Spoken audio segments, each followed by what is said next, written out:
பசங்க வண்டி ஓட்டும் போது அம்மா அப்பா சொல்ற ஒரே வார்த்தை, வேகமா போகாத, மெதுவா வண்டி ஓட்டுன்னு. அதையும் மீறி அவங்க வேகமா போய் எங்கேயாவது விழுந்து வாரிட்டு வந்தா அவங்களுக்கு 4 அடியை போட்டு 4 திட்டு திட்டி ஹாஸ்பிட்டல்ல கூட்டி போய் அவங்களுக்கு தேவையான மருந்தெல்லாம் கொடுத்து அவங்கள சரியாக்கணும்னு பார்ப்பாங்களே தவிர எக்கேடும் கெட்டு போன அந்த பிள்ளைங்களை விட்டுற மாட்டாங்க.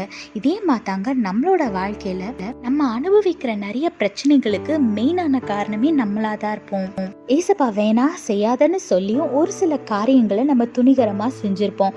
அதனால பல வேதனைகளையும் கஷ்டங்களையும் அனுபவிச்சுட்டு இருப்போம். ஆனா தேவன் என்னைக்குமே நம்மளை கைவிடுறவர் இல்லைங்க.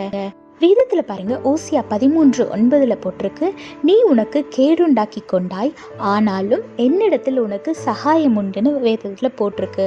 ஆமாங்க, நீங்க என்னதான் தப்பு பண்ணியிருந்தாலும் பாவம் செஞ்சிருந்தாலும் ஏசப்பா விட்டு விலகி போயிருந்தாலும் ஏசப்பாவுக்கு கீழ்ப்படியாம இருந்திருந்தாலும் நீங்க தேவனை நோக்கி கூப்பிடும் போது உங்களுக்கு ஏசப்பா நிச்சயமா பதில் கொடுத்து உங்களுக்கு உதவி பண்ணுவார்.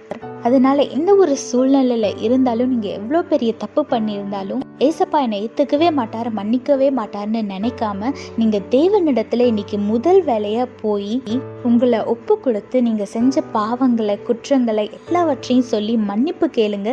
ஏசப்பா நிச்சயமா உங்களை மன்னிக்கிறது மட்டும் இல்லாம நீங்க உண்டாக்கிக்கிட்ட பிரச்சனையிலிருந்து உங்களை வெளியும் கொண்டு வந்து உங்களை ஆசீர்வதித்து உயர்த்தி வைப்பார்.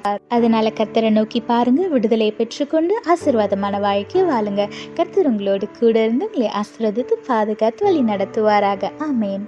The parents will be very concerned when their children drive their bike. They will always warn them to drive slowly and carefully. But still, when you choose to drive fast and hurt yourself, they will not just leave you to suffer, but instead they will take care of you. Of course, they will scold you and they will be angry on you, but they will never just let you go.